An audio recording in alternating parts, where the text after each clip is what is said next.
Hello everyone, this Mahindra. చాలా రోజులు అయిపోయింది నేను వీడియోస్ చేసేసి. సో నేను ఇంత గ్యాప్ ఎందుకు తీసుకున్నానంటే, సో 3 మెయిన్ రీజన్స్ అనేది నాలో ఉంది. ఏంటంటే ఫస్ట్ పాయింట్ వచ్చేసరికి నేను ఎందుకు యూట్యూబ్ ఛానల్ స్టాప్ చేశాను, అండ్ సెకండ్ పాయింట్ యూట్యూబర్స్ ఎవరైతే వీడియోస్ మేక్ చేస్తూ ఉంటారో కంటెంట్ క్రియేటర్స్ కానీ ఆల్ దీస్ థింగ్స్ ఎవరైతే ఉంటారో వాళ్ళకి ఒక బెస్ట్ సజెషన్ ఇస్తాను అనమాట. అండ్ థర్డ్ వన్ అనేది చాలా వరకు సర్ప్రైజ్ అనమాట. అది లాస్ట్ ఎండ్లో మీకు ఒక క్లారిఫికేషన్ అనేది ఇచ్చేస్తాను బ్రీఫ్ ఇన్ఫర్మేషన్తో. సో ఇక వీడియో అనేది ల్యాక్ చేయకుండా మెయిన్ కంటెంట్లోకి వెళ్ళిపోతాం. సో ఫస్ట్ నేను ఎందుకు వీడియో ఆపేశాను అని అంటే, ఫస్ట్ పాయింట్, అసలు నేను వీడియోస్ చేస్తూ ఉంటే మూవీస్ తీద్దామా, సో నాకు అసలు అర్థమయ్యేది కాదు అసలు యూట్యూబ్లో ఎలా చేయాలి కంటెంట్. సో ఓకే ఇలా తీయాలి, సో ఎడిటింగ్ ఈ పరంగా చేయాలి అనేది ఉందన్నమాట. సో నేను చాలా వరకు వీడియో ఎడిటింగ్స్లో తరుణ్ సాయి, సో ఆయన స్పీచెస్ చాలా వరకు వినేవాడిని. అండ్ నా ఇన్స్పిరేషన్ వచ్చేసరికి స్వరూప్ బ్రో. సో వీళ్ళయ్యే నేను ఇన్స్పిరేషన్గా తీసుకొని నేను వీడియో కంటెంట్ చేద్దాంలే అని డిసైడ్ అయిపోయి నేను స్టార్ట్ చేశా. But in the flow of making the video నాకేమనిపించిందంటే ఒక ఐడియా వచ్చింది. సో ఫాస్ట్ గ్రో అవ్వాలంటే ఎలా? సో ఫాస్ట్ గ్రో అవ్వాలంటే సినిమాస్ చూద్దాం. సినిమాస్లో నుంచి చాలా వరకు చాలామంది చూస్తారు, చాలామంది ఇంట్రెస్ట్గా చూస్తారు. సో అవి తీద్దాము అని నేను షార్ట్స్ రూపంలో కంటెంట్ అనేది క్రియేట్ చేశాను. But last at the end నాదేమైందంటే యూట్యూబ్ ఛానల్ అనేది స్ట్రైక్ వచ్చేసింది. 3 months అనేది నాకు వేస్ట్ అయిపోయింది. సో వేస్ట్ అంటే ఏం లేదు, నేను రియలైజ్ అయ్యా సో ఎందుకు ఆ కంటెంట్ వల్ల నాకు ఇలా జరిగింది, సో నేను ఏం కంటెంట్ పెడితే నా యూట్యూబ్ ఛానల్ అనేది స్ట్రైక్లో వచ్చింది అనేది పాయింట్ అనేది నేను గ్యాదర్ చేసుకొని, సో నేను ఇంకా పాయింట్ అనేది డిలీట్ చేసేద్దాం. అసలు నా దగ్గర నుంచి సినిమాస్ ఇవేమీ వద్దు, ఓన్లీ వన్ థింగ్, ఎడ్యుకేషన్. నేను ఏదైతే చదువుతానో దాన్ని కంటెంట్ రూపంలో పెడితే బాగుంటుంది కదా. సో అది నేను అనుకున్నాను. ఓకే, నెక్స్ట్ సెకండ్ పాయింట్ వచ్చేసరికి ఎవరైతే యూట్యూబర్స్ ఉన్నారో వాళ్ళకి యాజ్ ఏ ఫ్రెషర్, అంటే ఎట్లా అంటే బిగినర్గా యూట్యూబ్ ఛానల్ స్టార్ట్ చేద్దాం అని అనుకుంటారు కదా, వాళ్ళకి ఏంటంటే నా సజెషన్ ఒకటే, ఎవరైతే వీడియోస్ చేద్దామని అనుకుంటారో అది ఒకటి గుర్తుపెట్టుకోండి, కాపీరైట్ ఇష్యూ అనేది ఒకటి ఉంటుంది మనకి. ఏంటంటే ఫర్ ఎగ్జాంపుల్ అనిరుద్ధ్ సాంగ్స్ ఇలా ఉంటాయి. సో అవి మనం తీసుకొని ప్లే చేస్తాం, అనిరుద్ధ్ వీడియోలో కనపడతాడు, ప్లస్ సాంగ్స్లో తను పాడే ఇది కూడా ఉంటుంది. సో ఈ 2 యూట్యూబర్ అంటే ఎవరైతే హైయర్ అఫీషియల్ యూట్యూబ్ ప్లాట్ఫామ్ ఉంటుందో ఆ ప్లాట్ఫామ్ అనేది ద్వారా చెక్ చేసుకొని, ఓకే వీడు కాపీ చేసుకొని పేస్ట్ చేసేసాడు మనకి, సో ఈ వీడియో అనేది రన్ అవ్వకూడదు అని చెప్పేసరికి ఆల్రెడీ సిస్టమ్స్లో ఇవన్నీ యాక్టివేట్ అయి ఉంటాయి. సో దానివల్ల ఏంటి, మన యూట్యూబ్ ఛానల్లో స్ట్రైక్ అనేది ఏర్పడుద్ది. సో చాలామందికి తెలియక, ఎందుకంటే స్ట్రైక్ అంటే ఏంటబ్బా ఈ స్ట్రైక్ వేస్తారు, నేను కష్టపడి వీడియో చేశాను కదా, కష్టపడి దాన్ని ఎడిటింగ్ చేశాను కదా అని అనుకుంటాం. సో అది నీ మీద పేటెంట్ రైట్స్ లేదు కదా, ఎవడైతే పాడాడో వాడు పేటెంట్ రైట్స్ తీసుకుని ఎవరికి ఇవ్వకూడదు ఈ పాట, ఎవడు పెట్టుకోకూడదు నాది అని చెప్పి వాడు పేటెంట్ రైట్స్ తీసుకుంటాడు.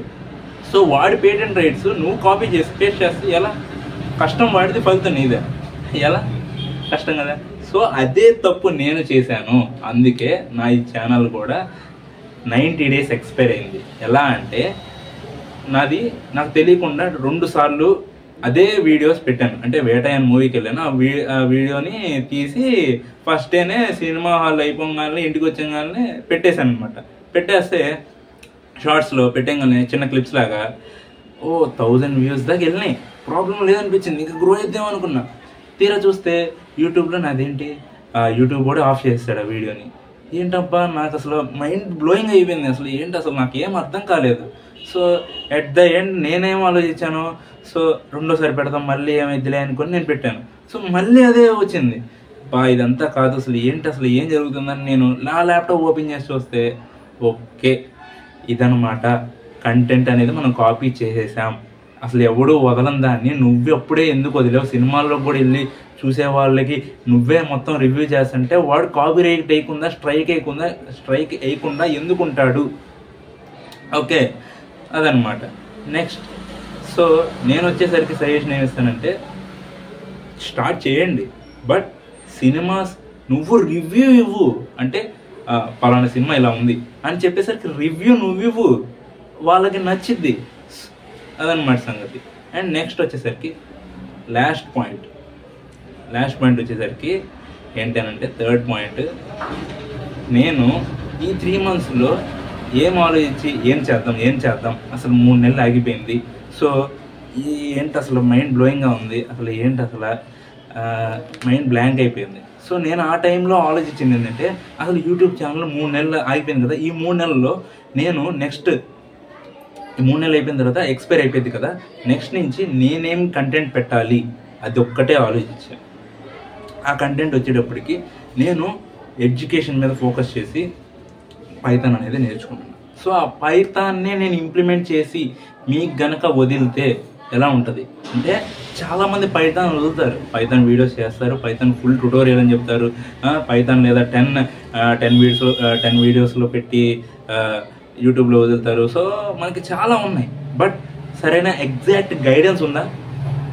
యూట్యూబ్లో వీడియో చూస్తాం, వాడు ఇది చెప్పాడు, వీడియో చెప్పాడు, పైథాన్ చాలా వరకు చాలామంది వేరియస్ వేస్లో చెప్తా ఉంటారు, బట్ అట్ ద ఎండ్ నీకు అర్థమైందా లేదా అదే పాయింట్. బట్ నీకు అర్థం కాలేదు, సరైన గైడెన్స్ లేదు అన్న పైథాన్ కోడ్ చేశాను, బట్ చాలామంది సి నేర్చుకోవాలంటున్నారు. సో నేను మళ్ళీ పైథాన్ ఆపేసి మళ్ళీ సి దగ్గరికి వెళ్ళినా ఇట్లాంటి ఒక క్లమ్జినెస్ అనేది మనకు ఏర్పడింది. సో నేను దానికోసం నేనేం చేస్తానంటే, ప్రతిసారి ఇట్లాంటి కన్ఫ్యూజన్స్ వస్తున్నాయని చెప్పి నేను పైథాన్ మీద ఒక ఫ్రీ కోర్స్ అనేది పెడుతున్నాను. అంటే ఆ పైథాన్ ఫ్రీ కోర్సే, బట్ దాన్ని నేను ఎలా ఇంప్లిమెంట్ చేస్తున్నానంటే ఒక టీం ద్వారా, అంటే మా టీం ఉంది, ఆ టీం ద్వారా నేను మీకు ఎలా ఈజీగా కన్వే అవ్వాలి, సో స్టెప్ బై స్టెప్ ఎలా నేర్చుకోవాలి అనేది మీకు నేర్పిస్తాం. అది ఎప్పుడు అంటే March 15th తర్వాత, అంటే అది ప్రాసెస్ అనేది రన్నింగ్లో ఉంది. ఎగ్జాక్ట్గా March 15 ఆ టైం ఆఫ్టర్ మీకు ఒక డీటెయిల్ ఇన్ఫర్మేషన్ అనేది ఇచ్చేస్తా. అసలు ప్లానింగ్ ఏంటి, ప్రాసెస్ ఎలా చేయాలి, ఎట్ ద ఎండ్ నీకు పైథాన్ వచ్చిద్ది అనే విషయంతోనే నువ్వు బయటికి వెళ్తావు. ఒక్కసారి జాయిన్ అయితే ఎట్ ద ఎండ్ నీకు పైథాన్ వచ్చేయాలి. అది 3 months అవని 4 months అవని, ఎట్ ద ఎండ్ నీకు పైథాన్ వచ్చేసేయాలి. అది పాయింట్. సో ఇదన్నమాట సంగతి.